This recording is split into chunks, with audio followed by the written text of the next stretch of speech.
Hey everybody, here we are, and we're starting into the late spring here, soon to be into summer, but we're up in Canada, and for some reason it still thinks it's winter.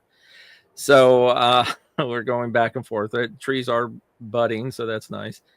But anyhow, here we are. We got a nice clip from one of our mutual heroes in our work is Robert Moore, and we're going to do a little clip with him from a very much larger interview that he was doing, and we may in the future have clips from other parts of the same interview. So let me play that, and before we do that, William, could you give us just a couple of words on who Robert Moore is and why we adore him and worship him?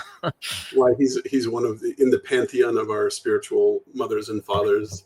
Yeah.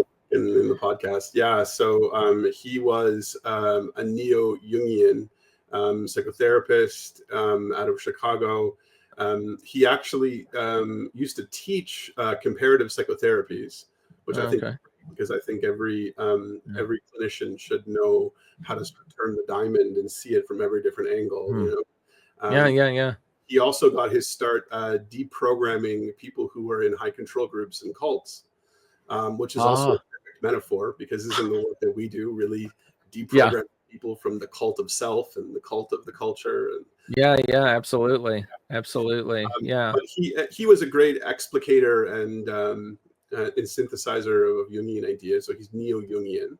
In particular, he was famous for a great work he co-authored with Douglas Gillette called King, Warrior, Magician, Lover. And then the 4 books that came out of that, The Lover Within, King Within, so on. Oh, right. And he has lectures online too, if anybody likes him and is interested. Yeah. In many ways, I think he's a better lecturer than a writer. Although, I find it more engaging to listen to him lecture because he's so good and there's so much. He's kind of like one of these crazy, like prolific. What am I? Jesus Christ, my mouth prolific. Prolific. Thank you. I thought that only happened to me. No, I'm surprised it happens to you, William, because you're decline. Anyway, no, he's very well spoken. He's very animated when he speaks. He's very passionate. Great teacher of these things. Yeah. And people go down in history as having kind of synthesized a lot of the ideas in Jung, and essentially is one of the co-founders and seminal influences in what we call now the men's movement, if such things exist. Yeah. And wasn't it Jung himself that said, I don't want anybody ever to call themselves a Jungian? Probably. Because he didn't like that idea. So it's like neo-Jungian, I guess is better. Yeah. Who isn't that practices Jungian psychology today? Certainly maybe when he was alive, there were people that would call themselves Jungians. I don't know if Louise von Franz ever did, or any of those other disciples of his. But I know Hillman is a neo-Jungian. He has a completely different idea of archetypes. Quote, he's more Adlerian in his approach. Is he? Yeah. He said, I think Hillman says that he's an archetypal psychologist. Yes. Well, sort of distinctions between Hillman's view and Jung's view. Yeah, and he was like kind of, I don't know if he was officially one of the founders. He certainly is a foundation of my alma mater, where I got my master's and doctorate at Pacifica. Hillman taught there, no? Well, he lectured there. He may have actually taught classes at some point. I know my experience with him was just as a lecturer. He would come in and lecture. It was always a really big deal. But and they call the program, or at least they did, archetypal psychology. They did not call it Jungian because it wasn't really. I mean, it's just like what you're saying. Classical Jungians have this kind of monopoly on the terminology. Yeah, they probably do. And to really be a Jungian, you have to have gone through in Austria or wherever it is, and Switzerland. Yeah. And there are a couple of programs, like there's one in LA. There used to be one here, I think, where you could go through a program in Toronto. I think it's still there, but it's the Jung Institute. It's training for Jungian analysis, which is not what we do We're psychotherapists, Yeah. so it's a whole different thing. Analysis is like really, really intense, Yeah. and it's a whole different game. Mm-hmm. Uh, so that's Jungian is generally analysis. But anyway, let me play this. It's just a minute long, and then we'll get into talking about it. Here we go. How sensitive are you to the presence of beauty? It's like there are a lot of people who can be in extremely beautiful environments and not notice it. And people who rush their way through a great art museum. So we see in that story he's beginning to be able really to appreciate beauty. In fact, the great philosopher Bernard Malin once called this capacity the capacity for an appreciative consciousness. The capacity to, when you look at something, be able to have a sense of appreciation of what is given. So that other little piece in there that some of you noted, we picked out in the story. When the heart of the man is opening, he begins to experience the capacity for empathy. Yeah, I think we have to say a word. I don't know this, and maybe you do, William, because he refers to the story, and I think he's telling this. I think this follows this storytelling of Parsifal.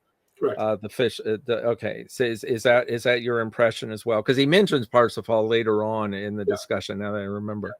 Yeah.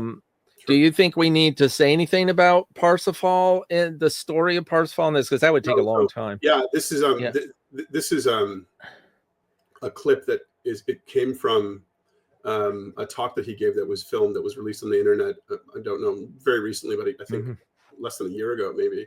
Okay. And what was amazing about this being released is that it's the only extended lecture of him on video talking, because the rest of it's all audio, right? So it's video of him talking. Oh, okay. Yeah, and it's about 4 hours long. And as far as I understand it, it is a talk on Parsifal. I haven't watched the entire thing the whole way through. I've been getting it in clips. Okay. In pieces, which is actually when you're going to go into something like Robert Moore, it's probably better to have it in small chunks, because you can really get overwhelmed with this stuff. I mean, in 10 minutes, he'll say enough for you to need a week to. Yeah. He's like Nietzsche or Jung in that way, where it takes forever to just sort of like, what the fuck did he just say? Yeah. Well, I'm really bad with that. I can't read Nietzsche. I have to read like a sentence a month or something. But yeah, it's close reading. I mean, if anybody knows that concept of close reading is when you analyze every word basically and really understand every implication of every thought that you can. That you can come but no, up with. I don't. I mean, do you know the Parsifal myth well enough to sort of give a quick? No, I don't. It's one of those. Yeah, it's something I wouldn't want to take a stab at. I mean, just to basically, it's it deals with awakening. It deals with the male in particular, the masculine awakening through the feminine, through his relationship with the feminine, with mother. With the spark, I'd like to call them the sparkly-eyed wood nymph, which is the feminine that's like Tinkerbell. I mean, Peterson talks about Tinkerbell being the porn fairy, and that the whole sexuality of the siren, the sexual woman that entices the man to do all the stupid shit that he should know better about, affairs, whatever. The sparkly-eyed wood nymph, it's the fairy. She's always involved in that. So I think the Parsifal story is just this coming of age as a man that has, and there's a lot of detail to it. I mean, it's a very, if you have a chance to look at it, I mean, my favorite rendering of the story is Richard Wagner's opera Parsifal, which is about 5 hours long. So it really gets you. So anyhow, there's a lot. And means piercing the veil, right? That's the name, Parsifal, pierce the veil. I don't know, but that sounds good. But also, that's good. Themes of rebirth. Yes. And, the tantric explanation of that piercing the veil is the veil of the yoni. veil of like Right. birth. You're literally piercing the veil of the Yeah, whole right, who you right, are, right, walking right, into the right, right, world. right. Yeah. Yeah, probably the best rendition of the story for people that are interested in it is looking at dude, my brain's gone. What is the book who wrote that? Robert Johnson. Yeah. Robert Johnson. I always get Robert Moore and Robert Johnson mixed up, so I never want to say the names. I don't get the They're people both mixed up with the Jungians. names. They're both great. Yeah. Yeah. So that's a great book because that's essentially the Parzival story, the Fisher King, this story he presents and of course analyzes it as it applies to modern men. And it's very short. It's very, very easy for any of you out there that haven't read a book since high school. Please start reading. It's like probably the most important thing you can do as a human being is to read. And anyway, that's my old man advice to everybody. So let's jump into this. What do you think it means, William, to appreciate beauty? Let's just stick with that just for a minute. The idea of appreciating beauty. Well, why beauty and what is appreciation? Why not beauty? Well, because he says that's his clip says appreciating beauty. And he even uses an example of walking through an art gallery of great art, but not all great art is beautiful. But it all should be appreciated. So why do you think Robert Moore focuses on the word beauty? I have ideas about that, but I'm curious to know what well, yeah, I mean, we can break this stuff down into into its constituent parts for sure. So I mean, the first thing about appreciative consciousness is that it's at its core a romantic, big R romantic idea. Okay. It's about being in awe, and how the state of awe has the capacity, if you have the courage to allow it to, if you allow yourself to be moved, to push out all of the critical, judgmental, analytical aspects of the mind, so that you can be in the presence of something that moves. And if we want to look for a definition of what is the beautiful, it would be something that moves, and it's something that moves in the body, right? So to be in contact with something of true beauty is to evoke in the body a kind of gasp. Whoa, we have a feeling, right? A kind of visceral reaction to it. Now, beauty is that which could be appreciated, that which causes that effect, but it doesn't need to be only pleasant. The Romantics had this concept of the sublime. Wordsworth was talking about turning his boat around and looking up at this cliff and just being bowled away by this by a kind of an awe of something bigger than you that's terrifying and yet moves you in that way. And so would it be beautiful? I mean, probably not in the way that if you break down beauty into something like, well, pleasantry, objectively pleasant or something. Visually pleasant. What I was going to say, and I'm sure this isn't really deeply thought out, but because you just kind of said something that indicated it wasn't, but before you even hear me say it, but it's all just like you're saying, everything that you said, but lacking fear, lacking a sense of defense. Like you either go into one of two modes. You go into a mode of curiosity, or you go into a mode of defense, and with any stimulation that comes to you. So if you see something that takes your breath away, that what we would call, or what Robert Moore might be referring to, is beautiful. It doesn't have to be pleasant. It doesn't have to have connotation of goodness or whatever. It can be, as long as you have awe, it takes your breath away and you don't become defensive.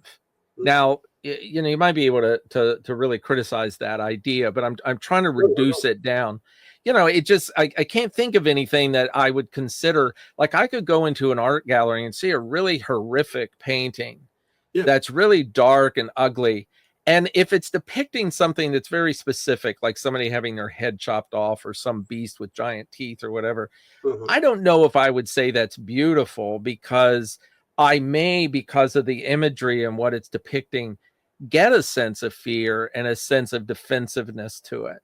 Yeah. Okay, so that I would still appreciate the art, though, and this is the part that I have trouble with, this idea of appreciation. I think we can still appreciate even the fearful. We can appreciate the jaws of the saber tooth about to crunch your head.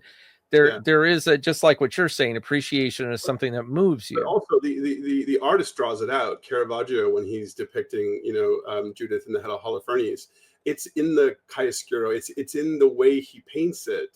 Yes, that it draws out of it. It's the beauty of the grotesque, of the terrifying. Also, to your point, you're right on point. I mean, this is what Keats wrote in these letters that he wrote to his brother. He had this concept of negative capability, and it's exactly what you said. It's this concept of being able to be in certainty and mystery and in doubt without needing to collapse the polarity, to be able to be in that tension and allow it yes, to not move very you, well put. to run from it. Right. And this, by the way, was one of the core kind of pushbacks to rationalism that the Romantics were endeavoring to do. Right, to say, no, we don't need to collapse these polarities. We can be in doubt. We can be in the mystery. Two things can be true at once. The rational purview is that two things cannot be true at once. We have to choose one. Truth has to prevail and say, this is objectively true, and then that's false. Right? Yeah. No, that's really, really well put. And I think the reason why fear or defensiveness, fear, you don't have to go into defensiveness to be, if you're afraid, that the two don't necessarily come together. But this idea of defensiveness, it's still definitely a valid emotion or a valid place to go to feel defensive, that you have to defend yourself, because we're material beings that are trying to survive. So this transcends materialism, essentially, because the defense becomes a material concern, where beauty isn't necessarily. I mean, you may be bringing it in through the material senses, maybe not, and you're appreciating it. And I think his point in being appreciative, and he makes a comment about the guy walking through the art gallery and not seeing it. I think that person is in defense mode. I think they're always looking for something that they can't appreciate what they're seeing, because they're always looking over their shoulder.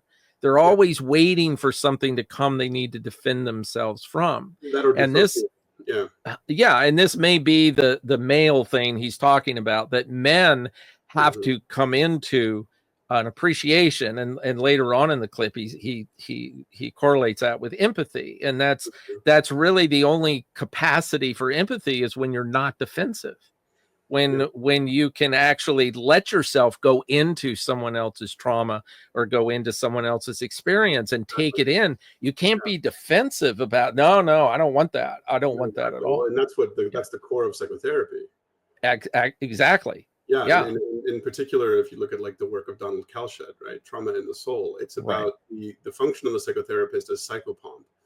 That your darkness doesn't scare me because I've explored my darkness, and I'm okay with that. So I can walk and I can be in the fear with you without being defensive. Right. It's funny. Even a client said to me earlier, what's great about talking it out here is that you're not afraid to go into the topic. You don't need to talk me out of it, because when I tell these things to other people, they immediately tell me what's wrong with the way that I'm thinking and why I should think that way. Absolutely. I mean, that's the reason why we have a job. Exactly. For us, it's like, James Hillman, for example, his theory of the mechanisms of psychotherapy are essentially appreciative consciousness. And soul making is being in appreciation with the client's particulars and peculiarities, and being interested and involved and curious and drawing out into the light of warm appreciation their own eccentricities. If it's actually a great thing to describe, what is the end result of soul making in a psychotherapeutic container. And it's not really healedness or transformation. It's that you are more unapologetically yourself, which is also like you are more eccentric. But the only way that we can get there is to be in containment and guided by a facilitator who is not going to project and reject and run from, in the way of Keats was talking about, collapse the polarities. Oh no, this experience that you're having, it's pathological, it needs to be medicated. That's a fear that you're acting on. That's what you were saying before. Like, right. Oh no, that's those signs. Though that's you're having a schizophrenic break. That's because you're afraid of it. Exactly. In soul making, we become phenomenological. We become transpersonal, and you can see within it the spiritual emergent aspect of what's there without pathologizing and drugging and condemning and naming it to tame it. And all well, the condemning and all of that is the first line of defense. Is to, to call somebody crazy, or to think, well, you're fucked up, you don't know what you're doing. That's the first line. Then the second line is when you get in there and you want to fix it. That's the nurturing line. Let me tell you what to do that you won't feel this way anymore. You just need to think about other things, think about good things. And then obviously it keeps going from there. I think one of the distinctions that I wanted to throw in here, and curious to know what you think about it, is it's one thing to not be afraid and not be defensive at all. Okay, to be so like, well, that's not me in dealing with your client or a patient. That's not me. I can sit with it. I can hear it. It doesn't scare me. I don't feel like I need to change your mind. That's one thing. Then another is when you actually are willing to step into it. You're actually willing to face the same things, and you're not afraid of them. But you're willing to go into it. There's a distinction between somebody that can listen to anything and can just sit there and listen to it, and yet have the veil in front of them. And while I can listen to it, it doesn't affect me. I can listen and I can hear you.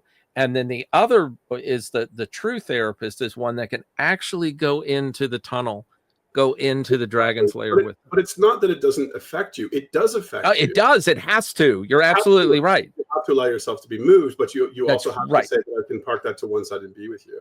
That's right. One of the things that my pet peeves around the controlled active psychotherapy, as we call it here in Ontario, is this concept, and this is one of a best practice concept, I think, in most places where we understand psychotherapy, of scope of practice and referring the client out. It's always the threat. I mean, even myself as an unregistered practitioner, existential counselor, I still have in my intake form. There may come a point where I feel like you're outside of the scope of what I'm able to, to handle, and I may refer you out. But what's interesting about that concept is, oh, I see. What you're saying is that there's a too muchness that I can bring to this container that you will then run from and deflect to the expert. Are you saying that from the patient side? Yeah, that they see it that way. From the perceived client side, right? But it's also in the mind of the perceived therapist as well, because the therapist goes, well, we might get to a point where I'm going to panic and I'm going to go, oh shit, I don't know what's going on with you. But you're going to do something that could blow back on me. You're going to reject me and complain against me, or you're going to kill yourself, or you're going to kill somebody else, and I can't handle it. Do you ever feel that way? No. Yeah, I don't either. I can see people that do. I mean, if somebody was, let's say, a woman, a therapist that was raped at one time, and she's sitting in front of a rapist as a client, sure. I can see that being something that she feels I can't do this, or child molester or whatever. And maybe the reason why I don't is because I haven't had any traumas like that in my life. So I'm not judging somebody that does what you just described and feels that way. You have to have you have to have your warrior on board here, and you have to be able to be to be able to detect the presence of adversary and aversion. And so, if in the work you recognize that you are triggering something in the client that's going to lead them to split you off, or to to twist what you've said. But the whole point of humanistic relational therapy is that when you get to that point, you have the courage to talk it out, and that's the kind of internal immune system of the therapy container. It's that when I feel that in the client, I name it and we talk it through, and that's able to sort of bring the tension down. Yeah. But no, I mean, it's so to answer your question. I mean, no, I never really worry about that stuff. Of course, I have my concerns, Is this client Yeah, going yeah, through something? yeah. And so usually that's what I'll do is I'll just ask very pointed. I said, let me be clinician here for a minute and ask you some very pointed questions. So I ask about duration of symptoms and intensity, and I might do certain clients, I might do an ACE score right off the bat because I have an intuition that something's going on here. But we use that to kind of understand what's happening and then recognize that what is needed for this relationship to be transformative or be in service of soul making is that I not let that interfere with the work in a way that's unnecessary, right? Yeah, well, that's our countertransference. Yeah. Yeah, absolutely. And I think for me, and again, this is just because I haven't had these kind of intense traumas that I just described. For me, it's more about looking at my own probability or possibility of an extreme countertransference response. And that could even be a positive thing. It can be with people that I really like and that they trigger something in me that puts them in a different place than reality, that I have a projection on them or whatever, that I will question whether I'm going to really bring to the table in this relationship what this client needs. And so then I might refer out for something about my own countertransference, my own experience and how it might relate to them. But anyway, that's Let's good. go back to the art gallery. Yeah, So yeah. What would all of this look like? We're talking about this in a clinical setting, but let's take it to what he's talking about here, which is integration of the fragmented masculine psyche. So when the feeling function is not healthy, right? When your capacity for your lover is not fully integrated, what happens is that you get into a kind of analytical and judgmental framework where if I put you in an art gallery, particularly contemporary art, let's just make this hard for everybody. Okay. And I provoke you, with something like I don't know, like a Donald Judd. The key reaction is, oh, I could do that. Yeah, right. For you a Cy Twombly and you go, my kid could do that. Come on, what is this? Just a scribble. Mm-hmm. That's a rejection. That's I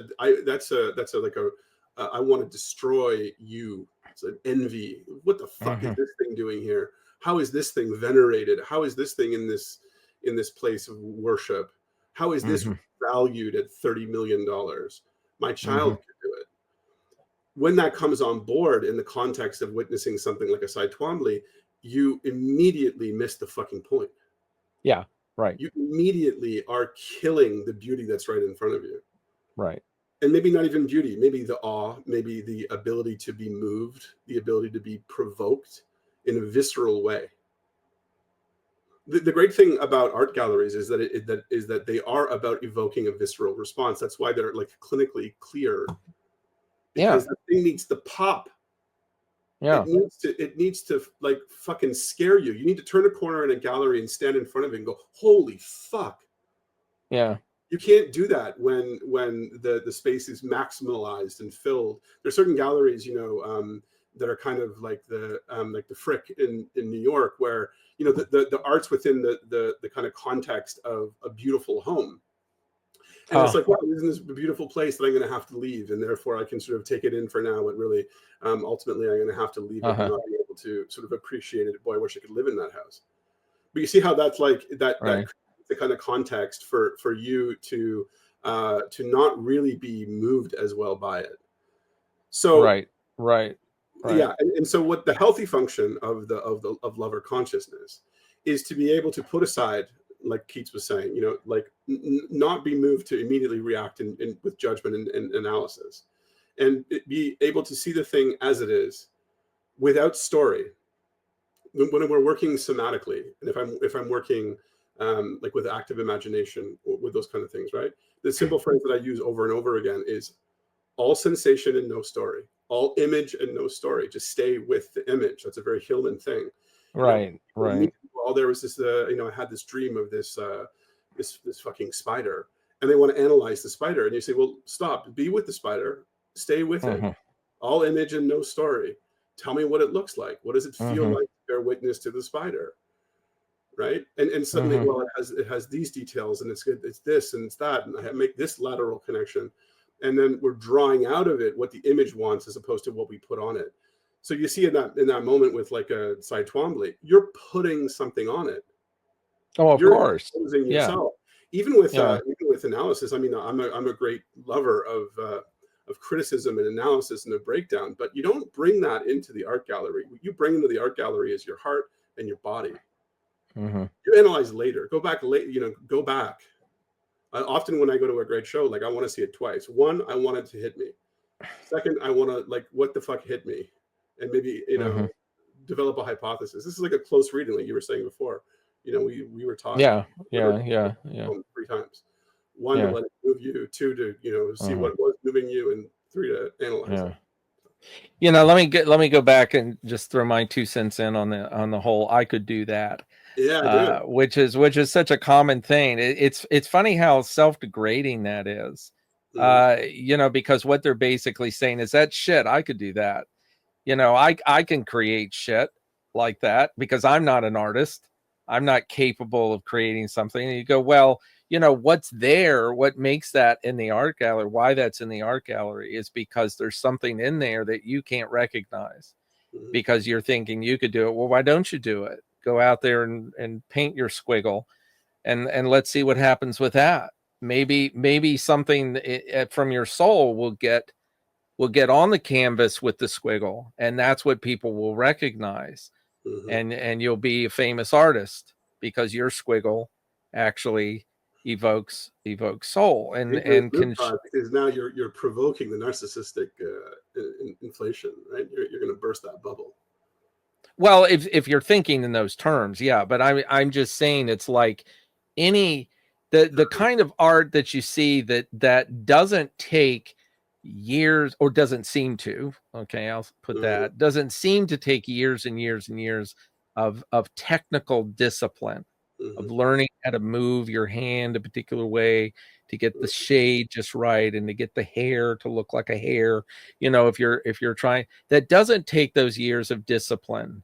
And then to be able to, and I went through this with music because I was a composer that wrote some really weird shit. And I didn't write music like Beethoven wrote. I wanted to, but I never could. Okay, obviously. But I wrote my own music that people could listen to and say, that's just a bunch of noise. I could do that. And it's like, well, yeah, you could do that. Why don't you create something and have it be your expression? And therefore you've created art. You don't have to have years and years and years of this technical capability. That's putting it into an intellectual frame. It's like there's a lot of people that could create art at that time, but they're not in the art gallery. They could create very realistic paintings, and they're not in the art gallery. Why is that? Is that all a scam? Or did that one person, the Leonardo da Vinci, for the whatever, we'll leave the ways in which the modern art world is a scam aside for 1 second, or at least the contemporary. Yeah. Let's no, because we could actually really go into that. I understand that.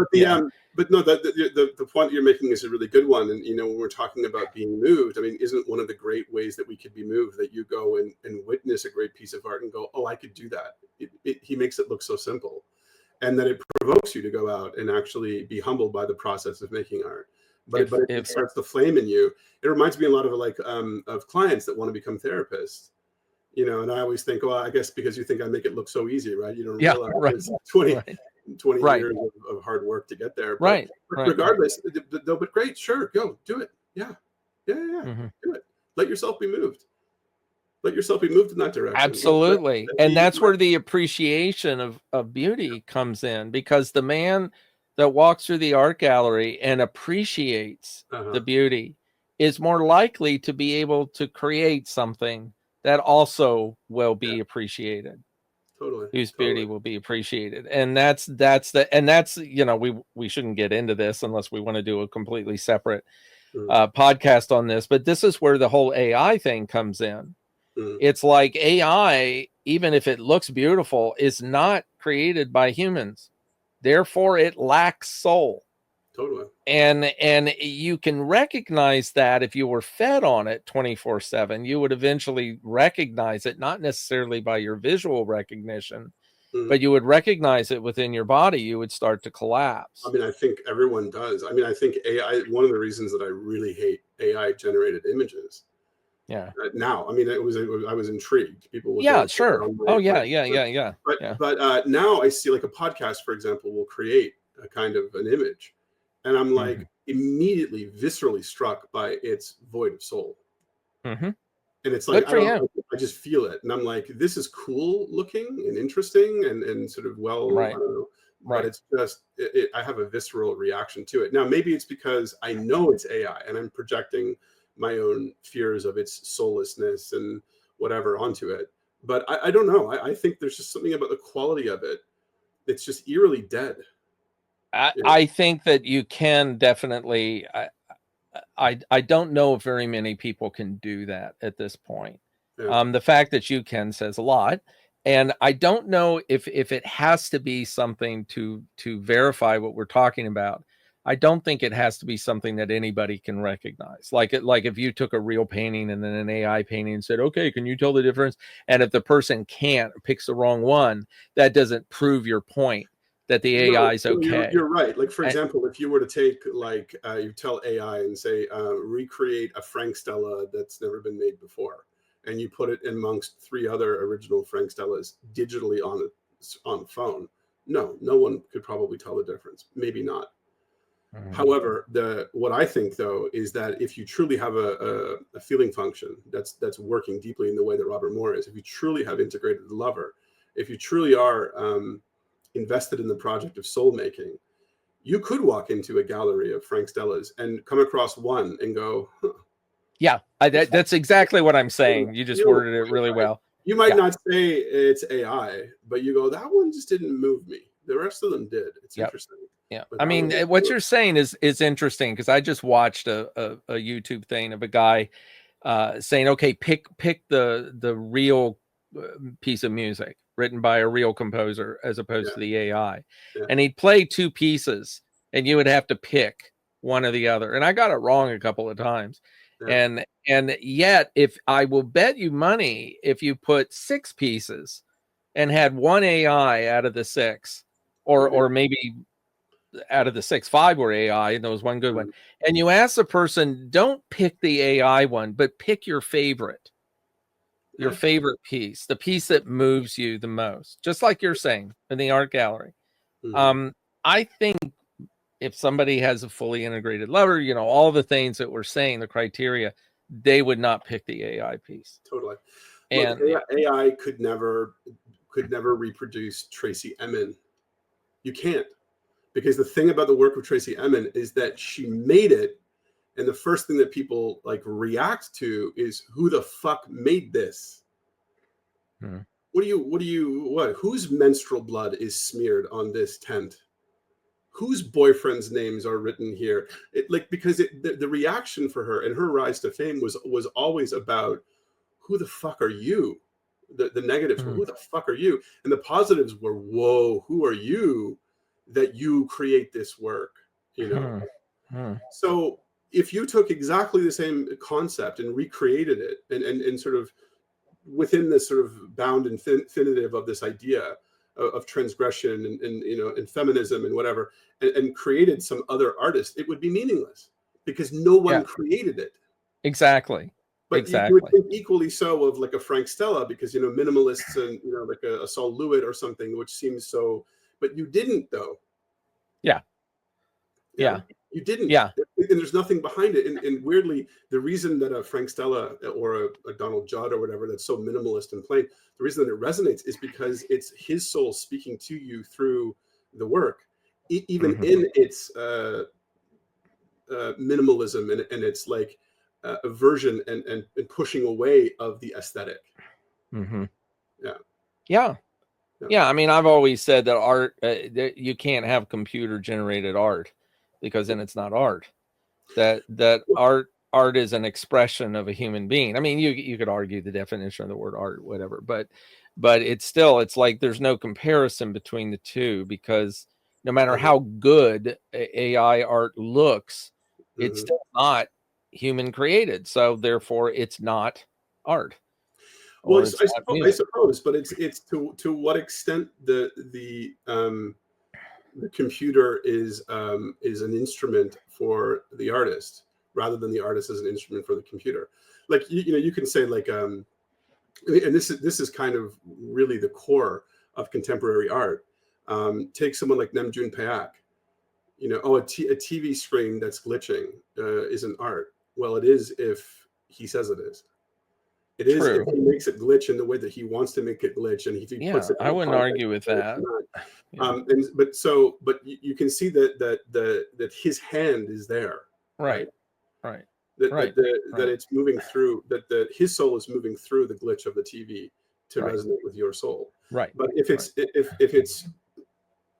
it moves in the other direction, there's just not enough soul, and it won't connect. And I think the further that you go, there's less and less connection until it's completely gone. Until you get those kind of reactions of, you know, AI generates some art, and you look at it, and not only do you not feel its beauty, you feel the presence of its lack of soul in an eerie way.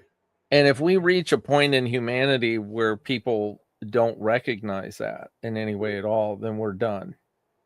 In my opinion, then I mean we're not really human anymore. I mean we may be redeemable, we may be repairable, but we've lost it. And I think we're very close to that already for the majority of people. And maybe, you know, maybe this is uh, a dicey correlation to what Robert Moore is saying, but it seems that this idea of having an appreciative consciousness is one that recognizes the soul and appreciates it. Whether it's the soul of humans or the soul of nature, the soul. And, you know, we could then argue, well, computers and robots are made by people, so why can't we see soul in that? Yeah, I used to really believe that. I mean, I used to believe that soul is, if the mechanism, because the body is a machine, that, you know, maybe it wasn't physically made by other people, like a robot is. It's still a machine, and you could, if you had a really sophisticated machine, soul could occupy that machine. Right. I think that's true. I mean, I think soul you know, is in this glass in some way. I mean, that's Well, that no, there is, pantheistic. but we now we get into this trouble of hierarchy, because there is such a thing as more and less soul, right? I like the distinction that's you know, that was made in who's the guy that wrote the Spell of the Sensuous, the human world and then the more than human world. You know, that there's this idea of like that we think that the human world is sort of like above and beyond. But if you think of the way in which people conceive soul, there, yes, under a kind of animistic purview, a pagan worldview, everything is alive and everything has soul, but there is a hierarchy of soul. There are things that are more humming and ensouled, more embodied, more alive, and things that are less. They're more animated by Exactly. soul. Yeah. And so, and that's what I mean by you can be hiking and you can pass by 3 or 4 mountain peaks, and there's one that will stop you in your tracks, and you will look up at it and say, holy shit. Right now, were the other ones completely and totally void of soul? No, but they weren't brimming with it, they weren't humming with it in that same way, right? To So you, that's a good question. I mean, but I do actually believe that there is a thing. I mean, look, if everything is soul, then nothing is soul. So we have to make a distinction. The animistic worldview is that we can see soul in all things, in the more than human world, but not that there isn't such a thing as no soul. Yeah. Well, you're getting into some stuff that is, you know, it's like The metaphysics of soul. dozens of hours of discussion. I mean, it's great, but, you know, you're talking about, is it the actual mountain peak that has the hierarchy, the higher soul, and the others don't? Or is it your relationship with it? Because maybe somebody in your group likes the other one, and feels the same thing from that. So As many it's theories as all, there and are mountains. I mean, there's definitely a conversation in this. I mean, it isn't like, it's like the physical world is illusory in a certain context as it is. So, this glass or plastic cup is really no different than you or me or anything else. It's just created. It's a conglomeration of a bunch of particles that are not, But that yeah, are conscious created. So where is the soul? Is there, maybe there's only one, and that we all dance around like puppets, huh? like if I was to say, is my handmade, cup more ensouled than yours? The question would be, can you find more soul in that one, or can you find soul? Can I find soul in this? Yeah, Because that's the engagement with the world, right? I mean, the thing about the animistic purview is that it requires engagement. You can't be detached. You have to be exactly. engaged. Yeah. So And if there's you are attached to that cup, then it has no soul. If you are engaged with the cup, you are looking for soul, and that is the act of soul making, is that you are seeking it. One of the great tools for awakening this in men is a simple project. You take a group of men into nature, and you say, you have 30 minutes to go and find the most beautiful leaf you can find. Go. Hmm. And for those 30 minutes, those men are completely or searching to completely tune into everything that, or tune out everything that's not beauty and turn in everything that is, and looks now in completely a different way. Right. Everything is a different affordance, right? Well, Whereas isn't that what Robert Moore is talking about? yeah, I mean, that becomes, you then slip into appreciative consciousness, yeah, and in an exercise like that, and it comes to mind also this idea of ceaseless prayer. mm-hmm, This constant awareness of the divine, mm-hmm, the beauty in everything around you, in this shitty looking cup and your beautiful one that was handmade and has a lot of artistry to it, mm-hmm, to the squiggle painting, or to to John Cage's silent sitting at the piano. It's like there's an appreciation of life, an appreciation of existence, an appreciation of the material world that happens to dance in front of our senses in order for us to be aware of. mm-hmm, I mean, isn't that what appreciative consciousness is? And then that leads to empathy, because it leads to a heightened sense of unity consciousness, where we're all the same essentially. And if mm-hmm, you're having a bad experience, I can go in there and I can feel that mm-hmm, through an empathic connection, and through my appreciation of beauty, or appreciation of existence, whatever that might be. I mean, it can be appreciation of a dream. It doesn't have to be physical. yeah. And you, That's great. I was thinking about, we were talking about Nietzsche a minute ago, right? yeah, If you've ever read on no, Truth and Lies in a non-moral sense, page 2, he's launching into this thing where he's like talking about the fundamentally narcissistic and kind of egocentric view that humans have of the world. And there's this like drop dead hilarious line where he's like, imagining a bat flying through the sky, thinking of himself as the center of the universe, and that like mm, everything in the universe is kind of there for his own pleasure and in his own use, in the way that humans do. Um, Truly a kind of movement of empathy. Human to human empathy is one thing, but intraspecies and to be able to move in that way. I mean, I think the hilarity of that line is the depth of his empathy in the midst of his criticism. Because we were talking before about these two forces of like the critical and the judgmental, and in the awe and the empathy, that and these two things kind of being oil and water. But in Nietzsche, this is one of the geniuses of Nietzsche, is that somehow in the middle of this scathing critique and this judgment of the anthropomorphizing of the world and the bullshit that we're all lost in, here he comes with this thunderclap of bizarre interspecies empathy, where he can put himself in that. You can imagine, Nietzsche sitting there with that funny look like he always has in his face. it's because he was crazy. echolocating in his mind. And Yeah. you have to be crazy to be an animist. That's for damn sure. Because you literally think that the mountain is speaking to you. Right. You literally think that the rock has a personality. Yeah. That's the definition of crazy. Old school crazy. Yeah, but I believe you that. Actually think it talked to you? Yeah, it moved me. I had a whole conversation. Well, that's psychosis crazy. I'm not a fan of psychosis as a pathology. I'm not at all. I mean, I can certainly see why it's considered that, because if you can't get along in the culture, you certainly can be considered crazy, or at least make yourself crazy. But and I, you brought up something that I'm thinking of, and maybe this is everything you were saying, and just because you were talking about Nietzsche, my brain shut off and I didn't understand anything you said. But I was thinking the other day, and I came up with the idea, and this, believe it or not, this does correlate with Robert Moore's talk. Is that animals, and I adore my dogs. I mean, to the point where I anthropomorphize my relationship with them, that I love them and I know they love me.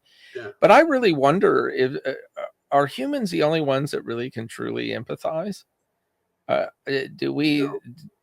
How does an animal like my dog, who's sophisticated enough that does express what appears to be love, what I anthropomorphize to be love, but if I was the only thing around to eat, it would eat me. It doesn't. I don't think it thinks about things like, oh gee, I have two dogs. The other one, they love one another. They adore one another. But I really don't think one sits there and goes, gee, I wonder if he's in a bad mood today.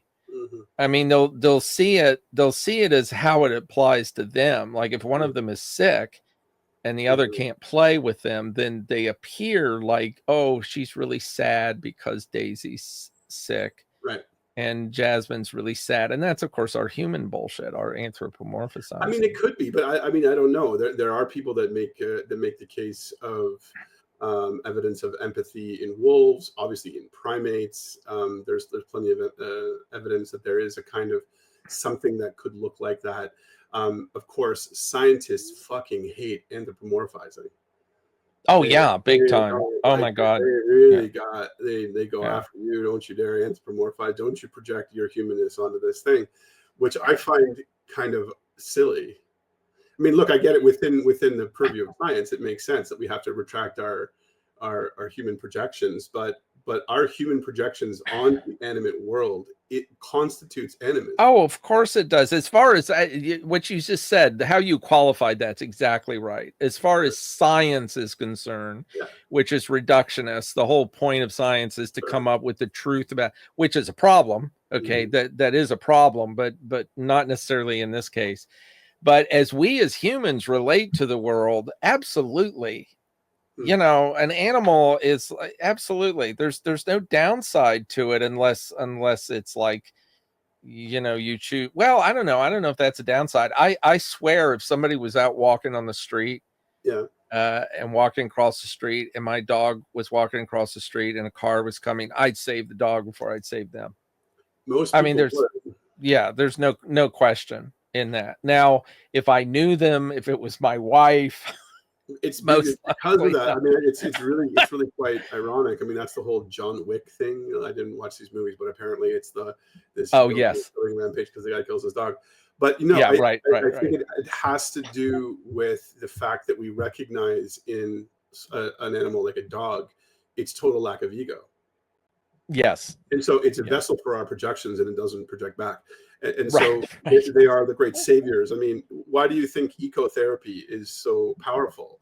It's because I want to extract myself from being surrounded by human ego in other people and in even the world that it's created. I don't want to be like a sign that's talking to me and trying to get me to sell something is the human world. It's like, which is why, introverts and schizoid types will love when a dog walks into a room at a cocktail party, because they're, oh my God, thank God, this fucking thing has no ego. Oh my God, come over here, coochie, coochie, rub your face. Right. Get me away from these fucking egos.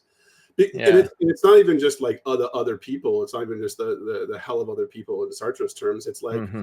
please stop me from projecting my shit onto them, because I'll do it only in the best way with you. I'll pretend that you love me, and I'll pretend, but I won't Mm-hmm. project rejection or whatever, onto Yeah. you. Yeah. Yeah. It's so funny how we do that. And I think it's to your point earlier about this sort of like these polarities. It's like, it's fucking grotesque and hilarious and beautiful all at once. Yeah. The way that we are with our Yeah. pets, Yeah. Yeah. it's Yeah. totally fucking nuts. It's totally I grotesque. wonder if anybody's really written a lot about that psychology Uh-huh. of just what you're saying, the way we relate to pets and why we do what we do from a psychological perspective with ego Yeah. and with all of that, because it when you're doing it, like I know my relationship with my dogs. Mm, I know intellectually that it is mostly my story, yeah. that it's mostly my thing, that the complexity of it and whatever, the way they look at me and whatever. And I know intellectually, although I won't believe it from my heart, but Mm, intellectually, I know that most likely they're going, when am I going to get fed? yeah. Or whatever it might be. Yeah. It's like, it's not the same. It doesn't have the same complexity But to it. you're a pragmatist at heart, right? And so when it cuddles up to you and it starts to feel as though it's a showing affection for you, you just go with it and go, okay. Oh yeah. Oh yeah. Yeah. I don't question it because it's no fun to. I don't care. I mean, if I was writing a book about it, maybe I would really think about it, but I don't give a shit. It gives I me would pleasure still to think that the dog loves me. Yeah. yeah. Yeah. Yeah. Well, it loves Cindy more than me, that's for sure. But Right. I The cat, that's my partner told me that recently. She says, I think the cat's scared of you. And I immediately got upset. What the fuck do you mean the cat's scared? How dare you say that? I know. I Well, know. particularly affectionate with it. He cries to go out and you It's funny. that's true. I'm But definitely the reasons, that's just it. The reasons the dogs love Cindy better yeah. may have nothing to do with her value. It may be because I have a Her beard. agreeableness. She's got the food and she'll get Well, but fat. maybe it's not even that. Maybe it's not even that because I feed them. Maybe it's just some stupid thing like I don't like that guy that doesn't have any hair on his head. Yeah, it's like it could be anything. It could be anything at all. I think the way I've rationalized it is that I think they think of me as just one of them. And Cindy's the Right. mother, she's the head of the pack where I'm just another dog. Get in your place, And Todd. yeah, Get right, exactly exactly. Get in line. get in line for affection. That's right. Get in line for affection. Exactly. We're not Well, trying that it works out. Dogs are not. I'm well, still. yeah, it's to switch perspectives here.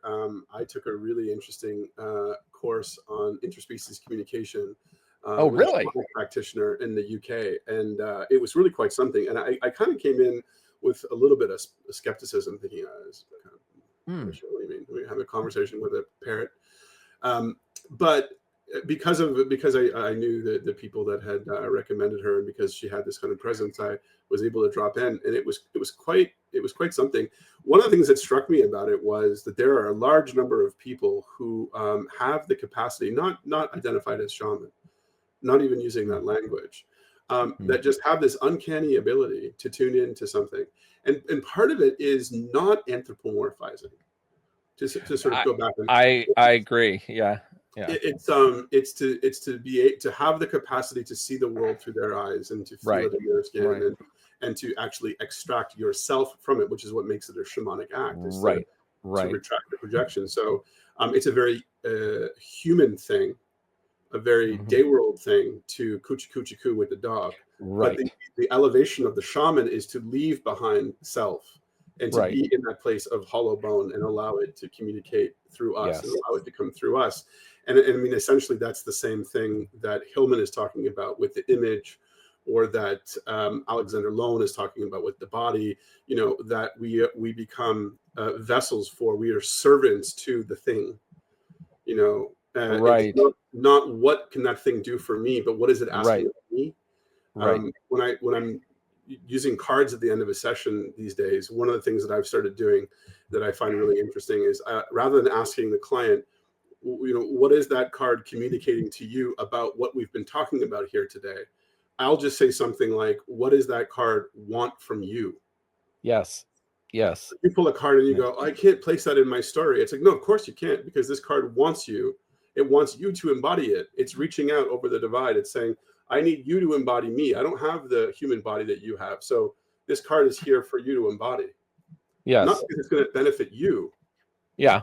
It does. Very well put. Well, isn't that the crux of empathy, and the fact that narcissists have lost the ability to empathize because it's not about them. It is what is it that that you are experiencing that I am to see from you. Yeah. It's the great failure of psychotherapy, is that it turns everybody into a self-obsessed, narcissistic, like self-looping,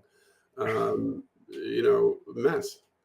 Because the point is to become more neurotic and more self-involved and more obsessed with your own story and what does the world have to offer for me.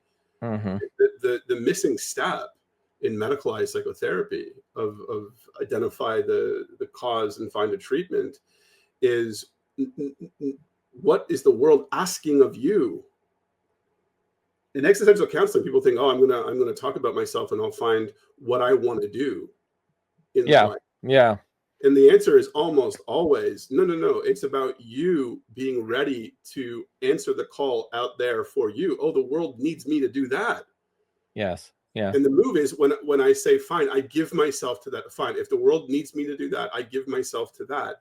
That is what creates your North Star. That's what creates the of the crushing ego and the suffering of not being direct. Absolutely. Yeah, you're nailing it. My therapist is Adam Crabtree, and he's written a book called Evolutionary Love.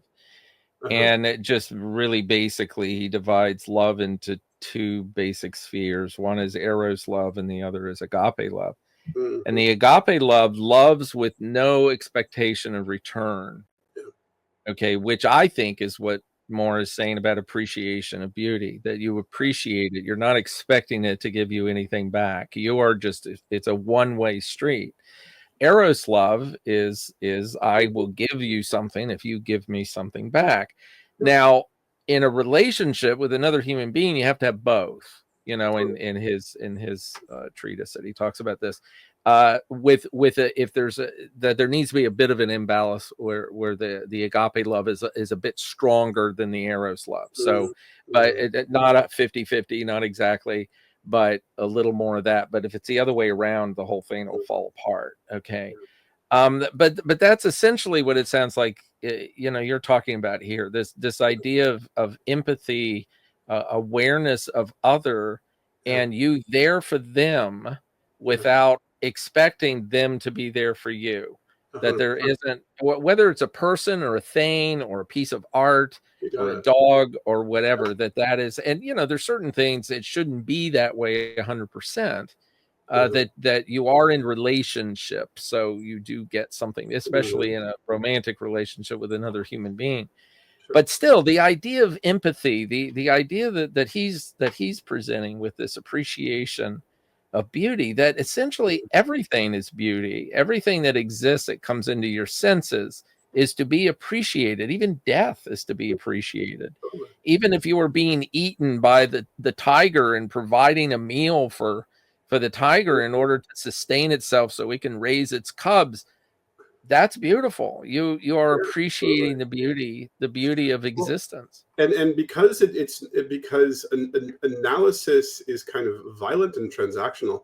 You look at like Roland Barthes and the pleasure of the text and how he eroticizes the words of poetry in the mouth. But appreciative consciousness is, it's not violent. I'm not going to rip you apart with my judgments, and it's not transactional. It's not, oh, I have a really good interpretation. I'm gonna use you for my interpretation. Oh, thank you, painting. I'm gonna make my career now explaining you to somebody else. Right. And they're like, you imagine the painting or the work going, well, I feel a little exploited here. What do I get in return? Yeah. What do you mean to take me and deconstruct me and put me, Yeah, like, yeah. Well, I want to be seen. I want to be witnessed. I want to move you. I want to feel the skin on skin of your eyes on my body. Yeah, and it's like going back to the guy that looks at the painting and says, "That's a piece of shit. I could do that myself." It's like, who cares? Who gives a shit? It's like, you think the artist really cares if you don't like their art? I mean, maybe as a person, the ego does or whatever, but the appreciation for the art, to stand in an art gallery by yourself, no artist there, and look at a piece of art and go, "I could do that." It's like, that's you expecting it to give you something back. I told you that story when I listened to Julie Taymor, when she was at the festival presenting Titus. She went on to do the Lion King on Broadway. So she tells this story about how she was in Bali and how she was with this group of shaman. And she was told one night that they were going to go out and perform this ritual, but that I wasn't allowed to come and watch because it wasn't for the eyes of outsiders or whatever, right? Mm-hmm. But being the sort of plucky young chickie that she was, she's like, "Fuck that shit! I'm gonna sneak up behind them." And she said, she tells the story of like hiding in the bushes and peering through and witnessing these men in this ritual with nobody watching. And she said it was the most fucking moving and beautiful thing I've ever seen. Because there was nobody there to see the performance. And not even them. They weren't even there to see the performance. They were in an ecstatic trance state. And she's witnessing this thing as an interloper, blown away by the fact that there is nothing here to see. Wow. Yeah, that's interesting. Yeah. And so, isn't that what you're saying? It's like you get into contact with the mountain, the piece of work or whatever, and it's like because I allow my ego to move away, I'm not even seeing. That's what people say about transcendent experiences in sex, is that we both left the body, we both left the ego. There was just a kind of eros that was there that we were in, that was bigger than us. Yeah. Transcended. Oh, absolutely. Your idea of me and my need to get off on your body and your need to get off on my body and my projections of you. We transcended that, and what was there was an ecstatic kind of eros that was transcendent. Yeah. And shamanic, ultimately, because that's what if people say, what is a shamanic or a truly tantric approach to sex? And it's like, well, the number one thing is that it's not transactional. Right. Absolutely. Yeah. And I think going back to Robert Moore, I think what he's saying, or at least we can interpret maybe that he's essentially saying that it isn't that your appreciation of beauty is also not transactional. It's like it's giving you something, but it's also in some way, and comment on this because I'm just making this up, that in some way it is asking you. It's asking you for something. It's like, does that make sense? I mean, maybe it doesn't. Well, that's and just putting it in line with what we're talking about. Yeah, I mean, that's what I was saying off camera when we were talking about my thesis, the theory of affordances. What is this thing calling for me to do? How do I see this thing? And it's like, you might see a tree that's fallen over, a valley. It affords crossing. Oh, that's a bridge. That thing's become a bridge now. But in appreciative consciousness, it doesn't become utility. There's no transactional utility. Right. It becomes what it is. You see it for what it is, and it calls to you to be seen and to be valued, and to be appreciated, and for it to be moved. Right. There's no story. It's like you said earlier. There's no story in it. Yeah. But there's you can tune into the kind of eros and the kind of orgasmic nature of the ecstasy of being in the presence of soul in that way, because you breathe in. Right. There's a kind of a movement of the body. That's what it wants. It wants an erotic interchange energetically. Right. In appreciative consciousness. Now it also wants something else when you're in utility consciousness. It's a bridge, or it's fire. Yeah. Or it's, Right. So what is it? We have to stop because this is going to go way over, and this may be too much of a question to ask you. But what is it that's specific to male psychology about this idea? Like, why is it part of the Parsifal story that Robert Moore says it's significant that Parsifal begins to mature into the mature, well integrated masculine by appreciating what he's seeing. What is it that makes this specifically a male thing? Yeah, well, I mean, kind of like Shakespeare points out with Hamlet, doth make artificial night, tuning inward into your head, into that. That's the way that men are organized, is that we tune inward. We are more prone to schizoid kind of breaks. Yeah, That we are right. in a sense of like, what's the utility of this thing? What's the transactional Right. nature of this thing? Exactly. We're focused on Exactly. survival, Right. right? Right. Um, Right. what does it mean? How do I analyze it? And so we need to cultivate this. We're not, as I've said many times before, we have not been given the gift of the female body. That the gift being like a lived experience of embodiment, of a connection to the earth, connection to seasons, connection to that movement. Right? We need to work on it in a way that female bodied people don't. Yep. I got it. And that's 100%. the core of it, is Yeah. that it's about an integration of the feminine. It's about an integration of the or it's about a preservation of the infantile. To be in awe is to keep alive the little boy in you who Yeah. Right. has never seen that before and is Right. The wow, curiosity. holy Yeah. shit. Yeah. Curiosity. So That's really well put. Can we we relate this to integrating the feminine? Is this a feminine idea to appreciate beauty? Well, that's okay. So I would say, that you're in an anima possession if you outsource that to some woman in your life, or women in general. Yep. Oh, she's very moved by the beauty of this thing, but I'm not. She dresses herself up real nice and really looks good in the mirror and wants me to sort of say, I look good, honey, but I don't care. I just throw a t-shirt on and walk out the door. Right. That's anima projection. Yep. Integrated anima is a man stands in front of the mirror and he preens and he does up his tie and he puts on his cologne and he looks good. And he appreciates it, and he's all about that. And I think a lot of men don't. I mean, I suffer from that all the time. I mean, I'm definitely the kind of person to throw on a t-shirt and be out the door, but I have to move myself. I have to challenge myself to say, no, I want to have a little dignity. I want to put on something nice, and I want to, and I feel better when I do. So, men out there. Right. Well, that's good. Get dressed up. That's magic of it. Yeah. Look at. I hope everybody started watching this. I hope everybody that started watching this got to this point, because this is one of the most important points what William just said. Yeah. Men, if you get confused, go and look at men in Africa in nightlife scene.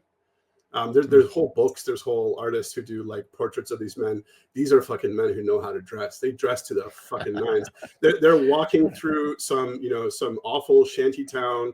There's a garbage everywhere, and they're dressed better than any man you could find on the street in Midtown Toronto, to the nines.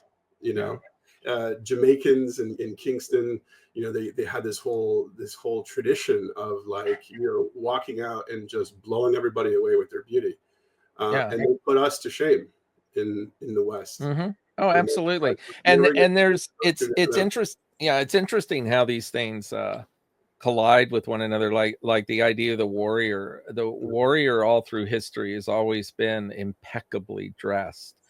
With the medals and the armor and all of this stuff. There's so much attention given to the visual of the symmetry and the beauty and the awards, and I am the warrior and the beautiful swords with the jewels on it and all this. So it's definitely, you have that integration of these things that we consider powerfully masculine. The warrior is the most masculine archetype you could possibly have, and yet you have this appreciation for the visual impact of the warrior. And you talk about the tribes in Africa and other places that are like that. Their warrior tradition. Look at the samurai. Look at the Zulu. I mean, all of these things are so focused on on the weaponry and the shields. I mean, they didn't just go out in t-shirts and kill each other. I mean, they were like, it was a pageantry. But the pageantry is emblematic of the dignity of what and the sanctity of what's being defended. Not to get political on you at the last minute here, but like the difference between, you know, the Ukrainian versus the Russian warrior. Well, the Ukrainians are fighting for something. Yeah. For Ukraine. Oh yeah.